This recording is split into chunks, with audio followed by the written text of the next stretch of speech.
හයි යාළුවනේ මම අද ඔයාලව එක්කගෙන යන්නේ කටට කෙලුණන අමුතුම ලෝකයකට. ඔබ කවදාවත් නොදැකපු පීසවලින්ම හැදුණු අමුතුම රසවත් ලෝකයකට අද අපි යනවා. මේ බලන්න මේ පීසා ලෝකයේ සිටියම. මේකේ හැම පැත්තක්ම පීසා. අපි මුලින්ම ආවේ අගනුවරට.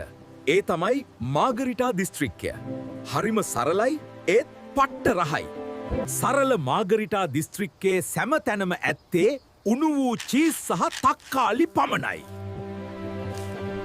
දිස්ත්‍රික්කයට යන්න අපි මේ සෝස් ගඟ දිගේ යන්න ඕඩනි. පරිස්සමෙන් මේක රස්නෙයි. මේ දිස්ත්‍රික්ක අතර ගමන් කිරීමට ඇත්තේ තක්කාලි සෝස් වලින් සෑදුණු පළල් ගඟාවල්ය. දැන් අපි ඉන්නේ සැරම සැර පෙපරෝනි දිස්ත්‍රික්කේ. මේ කඳු දිහා බලන්නකෝ.